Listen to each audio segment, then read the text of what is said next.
എല്ലാവർക്കും ദേവികാസ് കിച്ചൺ റെസിപ്പീസിലേക്ക് സ്വാഗതം. എല്ലാവർക്കും ഐശ്വര്യപൂർണമായ വിഷു ആശംസകൾ. അപ്പോൾ ഇന്ന് ഞാൻ വിഷു സ്പെഷ്യലായിട്ട് ഒരു പായസമാണ് ഉണ്ടാക്കുന്നത്. നല്ല ഐസ്ക്രീമിന്റെ ടേസ്റ്റുള്ള ഒരു കാരമൽ പായസമാണ് ഇന്ന് ഉണ്ടാക്കുന്നത്. വെറും 3 ഇൻഗ്രീഡിയൻസ് വെച്ചിട്ട് എളുപ്പത്തിൽ കുക്കറിൽ ഉണ്ടാക്കിയെടുക്കാൻ പറ്റിയ ഒരു പായസമാണിത്.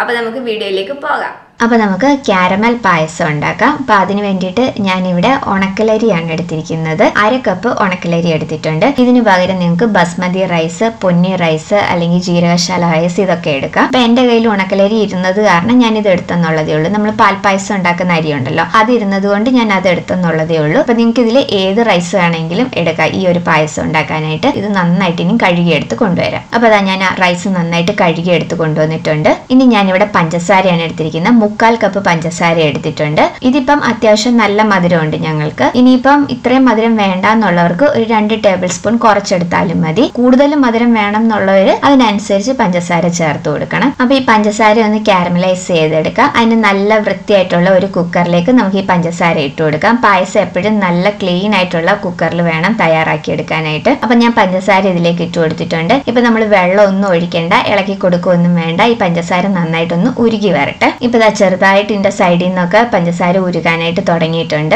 അപ്പൊ ഈ പഞ്ചസാര നന്നായിട്ട് മെൽറ്റായി ഗോൾഡൻ കളറായി വരണം. ഒരുപാട് ബ്രൗൺ കളറായി പോകരുത്. ബ്രൗൺ കളറായി പോവുകയാണെന്നുണ്ടെങ്കിൽ കയ്പ്പ് വരും. അപ്പൊ നമ്മുടെ പായസത്തിന് ഒരു ടേസ്റ്റും ഉണ്ടാവില്ല. നല്ലൊരു ഗോൾഡൻ കളറായി വരുമ്പോൾ നമുക്ക് ഇതിലേക്ക് പാല് ചേർത്ത് കൊടുക്കാം. അപ്പൊ ഇനി നമുക്ക് ഇതൊന്നും മിക്സ് ചെയ്ത് കൊടുക്കാം. അപ്പൊ ഇത് ഒരുപാട് ബ്രൗൺ കളറായി പോകാതെ പ്രത്യേകം ശ്രദ്ധിക്കണം. ഇപ്പൊ ചെറുതായിട്ട് ഗോൾഡൻ കളറായി വരുന്നുണ്ട്. ഇപ്പൊ നല്ലൊരു ഗോൾഡൻ കളറായി വന്നിട്ടുണ്ട്. ഇനി നമുക്ക് ഇതിലേക്ക് പാല് ചേർത്ത് കൊടുക്കാം. അപ്പോൾ ഞാൻ ഫുൾ ക്രീമിൻ്റെ പാൽ ഇതിലേക്ക് ചേർത്ത് കൊടുക്കുകയാണ്. 4 കപ്പ് പാലാണ് നമ്മൾ ഇതിലേക്ക് ചേർത്ത് കൊടുക്കുന്നത്. 1 ലിറ്റർ പാല് ചേർത്ത് കൊടുക്കുമ്പം ഈ കാരമൽ സിറപ്പ് ക്രിസ്റ്റലൈസ് ആയി മാറും. അതിന് കുഴപ്പമില്ല. പാല് നന്നായിട്ട് ചൂടായി വരുമ്പോഴത്തേക്ക് ഇത് നന്നായിട്ട് ഉരുകി വന്നോളും. കാരമൽ സിറപ്പിലേക്ക് നമ്മൾ തണുത്ത പാലാണല്ലോ ചേർത്ത് കൊടുക്കുന്നത്. അത് കാരണമാണ് പെട്ടെന്ന് തന്നെ ക്രിസ്റ്റലൈസ് ആയി മാറുന്നത്. ഇപ്പൊ പാല് നന്നായിട്ട് ചൂടായപ്പോഴത്തേക്ക് ആ ക്രിസ്റ്റലൈസ് ആയി വന്നത് കംപ്ലീറ്റ് ആയിട്ട് അലിഞ്ഞു വന്നിട്ടുണ്ട്. ഇതാ കണ്ടില്ലേ, ഒരു കട്ടകളും ഇല്ലാതെ നന്നായിട്ട് തന്നെ അലിഞ്ഞു വന്നിട്ടുണ്ട്. അപ്പൊ ഇനി നമുക്ക് ഈ റൈസും കൂടെ ഇതിലേക്ക് ചേർത്ത് കൊടുക്കാം. അപ്പോൾ റൈസും കൂടെ ചേർത്ത് കൊടുത്ത് നന്നായിട്ട് ഇതെല്ലാം ഒന്ന് മിക്സ് ചെയ്തതിന് ശേഷം ചെറിയ ഫ്ലെയിമിൽ വെച്ചിട്ട് 2 വിസിൽ വരുന്നത് വരെ നമുക്കിതൊന്ന് കുക്ക് ചെയ്തെടുക്കാം. ചെറിയ ഫ്ലെയിമിൽ വെച്ചിട്ട് തന്നെ നമ്മളിത് കുക്ക് ചെയ്യണം. ഫ്ലെയിം കൂട്ടിയിട്ട് കഴിഞ്ഞാൽ പാൽ ഒരുപാടായിട്ട് ചീറ്റി പുറത്തോട്ട് പോകും. അപ്പോൾ അതുകൊണ്ട് ഫ്ലെയിം കുറച്ച് വെച്ച് 2 വിസിൽ വരുന്നത് വരെ ഒന്ന് കുക്ക് ചെയ്തെടുക്കാം. 2 വിസിൽ വന്നതിന് ശേഷം നമ്മൾ കുക്കർ ഓഫ് ചെയ്ത് മാറ്റി വയ്ക്കാം. കുക്കറിനുള്ളിലെ പ്രഷർ മാറിയതിന് ശേഷം നമുക്ക് കുക്കർ ഓപ്പൺ ചെയ്യാം.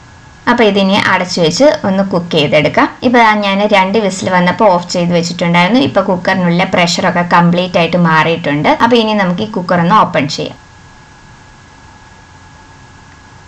അപ്പോൾ നമ്മളുടെ കാരമൽ പായസം ഇവിടെ റെഡി ആയിട്ടുണ്ട്. നല്ല ടേസ്റ്റി ആയിട്ടുള്ള ഒരു പായസമാണ്. നല്ല ഐസ്ക്രീമിന്റെ ടേസ്റ്റ് ആണ് ഈ ഒരു പായസത്തിന്. കുട്ടികൾക്കൊക്കെ ഒരുപാട് ഇഷ്ടപ്പെടും. ഉണ്ടാക്കുവാനും നല്ല എളുപ്പമാണ്. വെറും 3 ഇൻഗ്രീഡിയൻസ് മാത്രം മതി നമുക്ക് ഈ ഒരു പായസം ഉണ്ടാക്കാനായിട്ട്. കറക്റ്റ് കൺസിസ്റ്റൻസിയിൽ തന്നെ നമുക്ക് പായസം കിട്ടിയിട്ടുണ്ട്. ഒരുപാട് ലൂസായിട്ടും അല്ല, ഒരുപാട് തിക്കായിട്ടും അല്ല. കറക്റ്റ് കൺസിസ്റ്റൻസിയിൽ തന്നെ നമ്മുടെ പായസം കിട്ടിയിട്ടുണ്ട്. അപ്പം എല്ലാവരും ഇതൊന്ന് തയ്യാറാക്കി നോക്കണം. നല്ല ടേസ്റ്റി ആയിട്ടുള്ള പായസമാണ്. അപ്പൊ ഇതിലേക്ക് നിങ്ങൾക്ക് വേണമെങ്കിൽ നെയ്ക്കകത്ത് അണ്ടിപ്പരിപ്പും കിസ്മിസും ഒക്കെ ഫ്രൈ ചെയ്തിട്ട് ചേർത്ത് കൊടുക്കാം. ഏലക്കാപ്പൊടി ചേർക്കേണ്ടവർക്ക് ഏലക്കാപ്പൊടി ചേർത്ത് കൊടുക്കാം. ഞാനിപ്പം അതൊന്നും ചേർക്കുന്നില്ല. ഞാൻ ആകെ ഈ 3 ഇൻഗ്രീഡിയൻസ് മാത്രമേ ചേർത്തിട്ടുള്ളൂ. അപ്പൊ അതൊന്നും ചേർക്കാതെ ഇങ്ങനെ തന്നെ കുടിക്കാനായിട്ട് നല്ല ടേസ്റ്റ് ആണ് ഈ ഒരു പായസം. നല്ല ഒരു ഐസ്ക്രീമിന്റെ ടേസ്റ്റ് ആണ് ഈ ഒരു പായസത്തിന്. അപ്പൊ എല്ലാവരും തയ്യാറാക്കി നോക്കണം. വളരെ പെട്ടെന്ന് തന്നെ ഉണ്ടാക്കിയെടുക്കാൻ പറ്റിയ നല്ല ടേസ്റ്റി ആയിട്ടുള്ള പായസമാണ്. പിന്നെ നമ്മൾ ഷുഗർ കാരമലൈസ് ചെയ്യുമ്പോൾ ഒരുപാട് ബ്രൗൺ കളറായി പോകാതെ പ്രത്യേകം ശ്രദ്ധിക്കണം. അപ്പൊ എല്ലാവരും ഈ വിഷുവിന് ഈ കാരമൽ പായസം ഉണ്ടാക്കി നോക്കണം. ഉണ്ടാക്കി നോക്കിയിട്ട് നിങ്ങളുടെ അഭിപ്രായങ്ങൾ കമന്റ്സിലൂടെ അറിയിക്കണം. അപ്പൊ വീഡിയോ ഇഷ്ടമായിട്ടുണ്ടെങ്കിൽ ലൈക്ക് ചെയ്യാനും ഷെയർ ചെയ്യാനും സബ്സ്ക്രൈബ് ചെയ്യാനും മറക്കരുത്. അപ്പൊ ഇതിന് മുന്നേ ഞാൻ ഇതേപോലെ കുക്കറിൽ ഉണ്ടാക്കാൻ പറ്റിയ അമ്പലപ്പുഴ പാൽ പായസത്തിന്റെ വീഡിയോ ഇട്ടിട്ടുണ്ട്. അതുപോലെ തന്നെ കുക്കറിൽ എളുപ്പത്തിൽ ഉണ്ടാക്കാൻ പറ്റിയ പിങ്ക് പാലട പായസത്തിന്റെ വീഡിയോ ഇട്ടിട്ടുണ്ട്. അതിന്റെ 2 ലിങ്ക് ഡിസ്ക്രിപ്ഷനിൽ കൊടുത്തേക്കാം. വേറെ പായസം റെസിപ്പീസ് കുറെ ഇട്ടിട്ടുണ്ട്. അതിന്റെ പ്ലേലിസ്റ്റ് ലിങ്ക് ഡിസ്ക്രിപ്ഷനിൽ കൊടുത്തേക്കാം. അപ്പൊ എല്ലാവർക്കും ഒരിക്കൽ കൂടി ഹാപ്പി വിഷു. അപ്പൊ അടുത്ത വീഡിയോയിൽ വേറൊരു നല്ല റെസിപ്പി ആയിട്ട് കാണാം. Thank you.